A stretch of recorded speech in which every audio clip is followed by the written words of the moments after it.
জয় গুৰু শংকৰ সৰ্বগুণাকৰ যাকেৰি নাহি কেও পাম তুহাৰি চৰণক হেৰেনো শত কোটি এবাৰে কৰো প্ৰণাম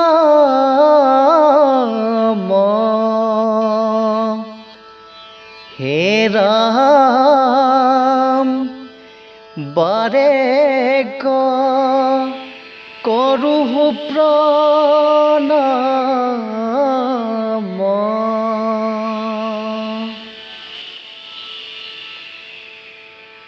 হে জগতৰ নাথ হে মহাহৰি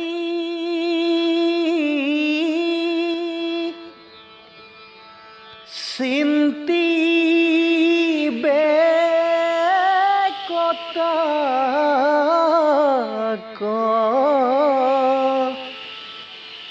যত্ন কৰি এ প্ৰসন্ন বদন প্ৰফুল্ল এ যেন কমল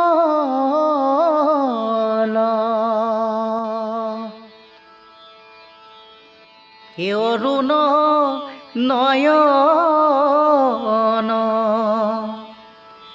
হে প্ৰকাশয়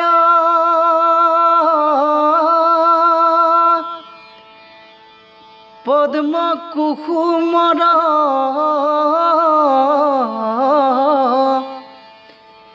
গৰ্ভ নয়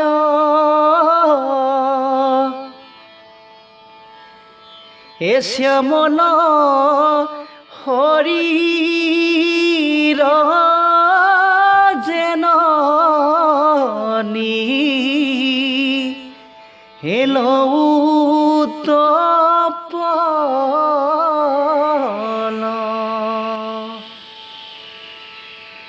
হে বৈকুণ্ঠৰ বৈষ্ণৱসকল জগতৰ গৰাকী শ্ৰেষ্ঠ হৰিক যত্ন কৰি চিন্তিব তেওঁৰ মুখখন পদুম ফুলৰ দৰে আৰু দেখিলে মনত সীমাহীন আনন্দেৰে ভৰি পৰে আৰু চকুদুটি পুৱা আৰু সন্ধ্যা সময়ত সূৰ্যটোৰ মেঘে ধৰা সুন্দৰ বৰণেৰে পোহৰ কৰি তোলে শৰীৰটো পদুম ফুলৰ দৰে সেউজীয়া আৰু ভেট ফুলৰ দৰে উজ্জ্বল কলাবৰণৰ মুঠতে তেওঁৰ শৰীৰটো দেখিলে মনত সীমাহীন আৰু আনন্দেৰে ভৰি পৰে হে শংখ চক্ৰ গদা পদ্মধৰ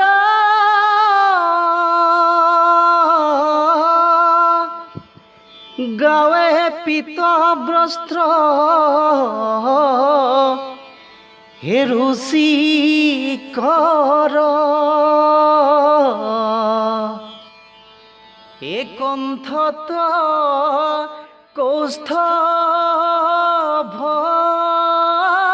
প্ৰভাত হে ৰহুৰ্য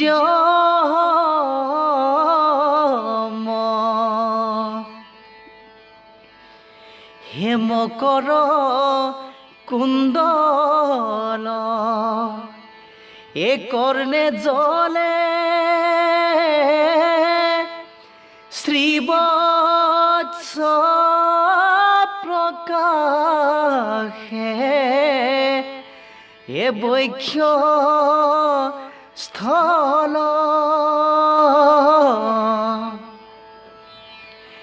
এ মাথে নিময় কিৰি মনোৰম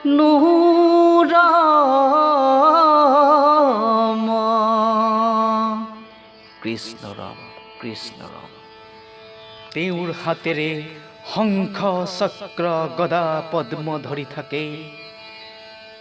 গাত পিন্ধা হালধীয়া কাপোৰ, ডিঙিত পিন্ধা মালাবোৰ ৰাতিপুৱা উদয় হোৱা সূৰ্যৰ পোহৰৰ দৰে পৰিপূৰ্ণ। কাণত পিন্ধা মগৰৰ আকৃতিৰ অলংকাৰবোৰে চিকমিকাই জিলিকি থাকে। বুকুত থকা বগা কেঁকোৰা নোমবিলাকে পোহৰ কৰি তোলে। মাথাত পিন্ধা কিৰীটিয়ে আনন্দ দিয়ে। মুঠতে শৰীৰ এনে বিশাল সৌন্দৰ্যই মন অতি আনন্দ আৰু প্ৰবৃত্তিৰে ভৰাই তোলে। হে অমূল্য ৰত্নৰ হে গলে হাৰ বহুত অঙ্গদ হে চমৎকাৰ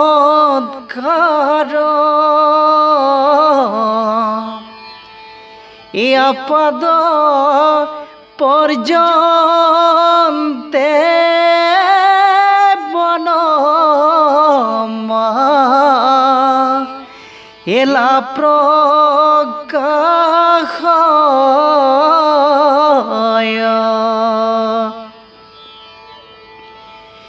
একতিত তেজলে এ পিতবাস এ যেন অগ্নি করে পরকাশ এ উপরে তাহার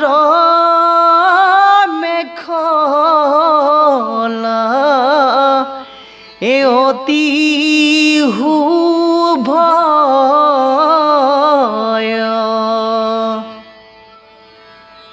গলত অতি উত্তম হীৰা মুকুতা, সোণৰ গুণাৰে গথা আৰু বাহুত পিন্ধা অলংকাৰবোৰে কি যে আচৰিত কৰি তোলে। ভৰিৰ পৰা মূৰলৈকে পিন্ধা মালাই পোহৰ কৰি থাকে। কঁকালত জিলিকে অগ্নিৰ দৰে পোহৰ কৰি থকা হালধীয়া কাপোৰ আৰু তাৰ ওপৰত কঁকালৰ জৰিয়ে অতি শোভা কৰি তোলে। হে ৰাম উৰু দুই কৰি কৰণয়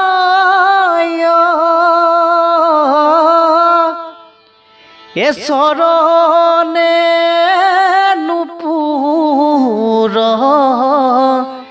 হে জলকয় এ তৰুণ বয়স প্ৰভু স্থিৰ হে তহৰ বক্ষণ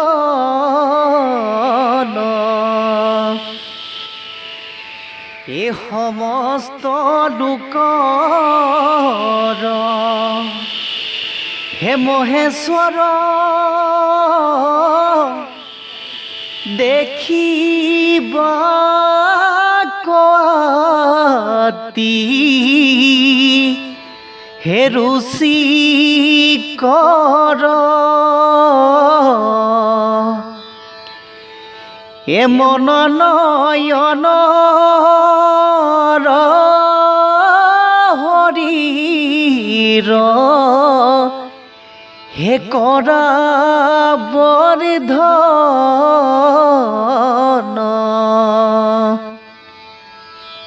তেওঁৰ উৰুদুটি হাতীৰ সুৰৰ দৰে, চৰণত পিন্ধা আ অলংকাৰবোৰে জিলিকি চিকমিকাই থাকে আৰু তেওঁ সদায় ডেকা বয়সতেই অৱস্থিতি হৈ থাকে। জগতৰ অধিকাৰী এই শ্ৰেষ্ঠজনৰ মনত সদায় যেন সীমাহীন আনন্দ আৰু প্ৰবৃত্তই ভৰি থাকে। ভিত্ৰ অনুগ্ৰহে ব্যগ্ৰচিত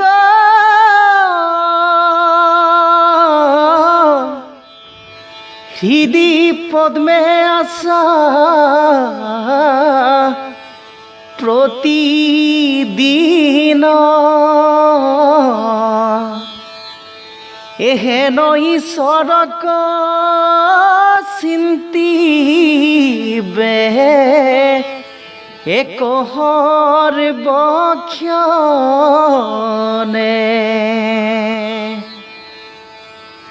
ক্ষণে বহিহুতি এথাকা হৰি ক্ষণো বেহাবন্ত লীলা কৰি অহেনয় ভাৱনা কৰিবে কমাবে মনে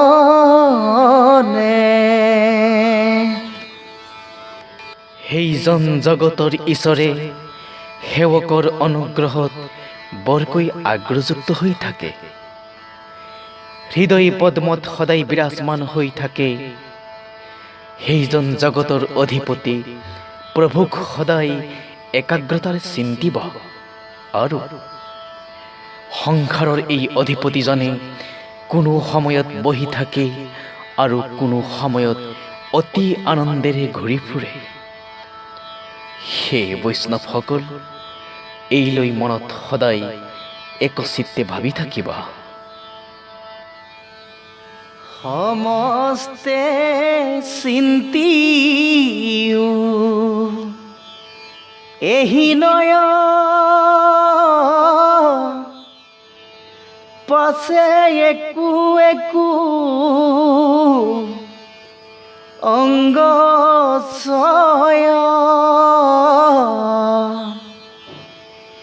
চিন্তিবে হৃদিয়া করিয়া এ মন নিঃসন্ন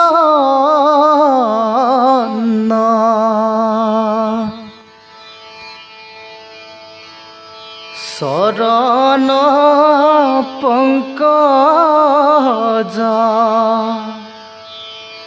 এটা পহারি শুভে তত চিন হারি হারি ধ্বজ বজ্রজ অঙ্কুশ আৰু কমলা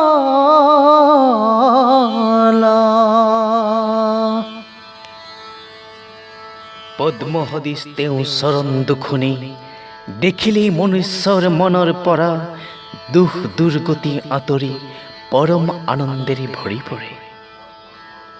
ভগৱন্তৰ চৰণৰ তলত 5টি চিহ্ন আছে, যেনে ধ্বজ, বজ্ৰ, যৱ, পদ্ম আৰু অংকুশ।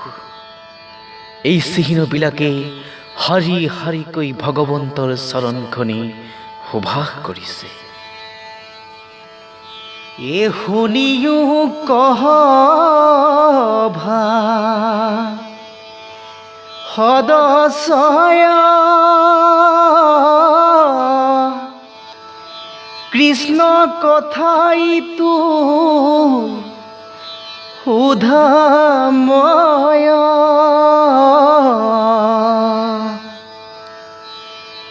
আলাস এৰিয়া ৰাত্ৰি দি এনে কৰ্ণ ভৰি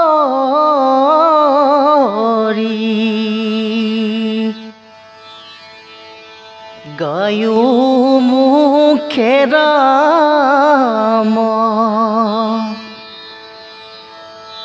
কৃষ্ণ নাম পৰিহৰা হবে আন কাম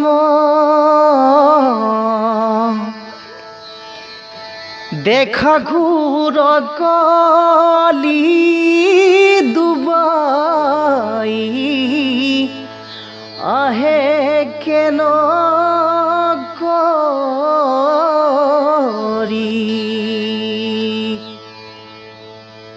সভাসদসকল এলাহ এৰি ৰাতি দিনে কাণ ভৰি অমৃতময়ী ভগৱান শ্ৰীকৃষ্ণৰ কথা শুনা আৰু চাওক ভয়ানক অন্যায় অধৰ্মই কেনেকৈ জগত ধ্বংস কৰি আহিছে। গতিকে কামনা বাসনা আদি সকলো এৰি ৰাম কৃষ্ণৰ নাম মুখেৰে গোৱা। নাহি কয়ত এ কৰ্ম আস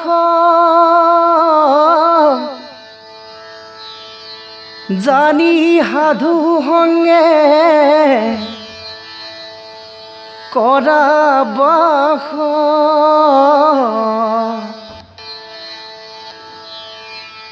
এ প্ৰযত্ন কৰিয়া ধৰা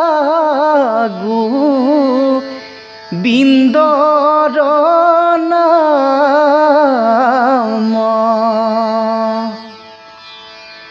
হে কৃষ্ণৰ দাসৰ হে দাসনী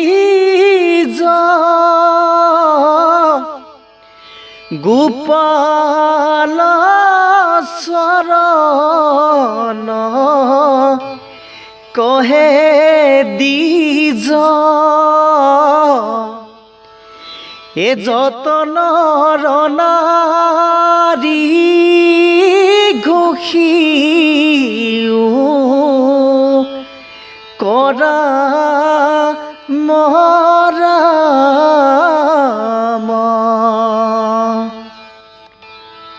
গৃহকৰ্মত আবদ্ধ থাকি বিষয় বাসনাত লিপ্ত হৈ থাকিলে জীৱ তৰিব পৰা আশা নাই। গতিকে সাধু সংগত থাকি হৰি গুণ চৰিত্ৰ শ্ৰৱণ কীৰ্তন কৰিলেহে জীৱ তৰিব পাৰিব।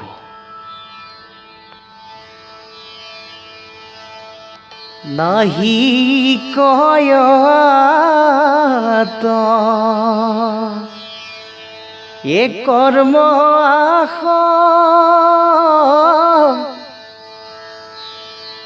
জানি সাধু সংগে কৰা বাস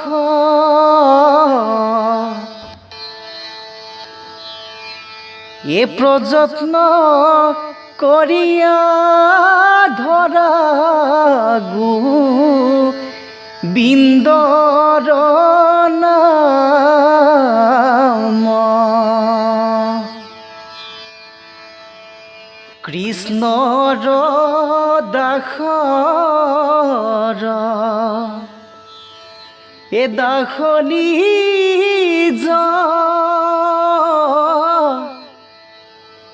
গোপাল চৰণ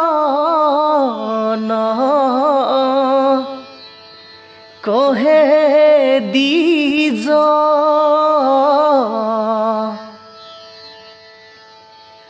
এ যতনৰ নাৰী ঘোষিও কৰা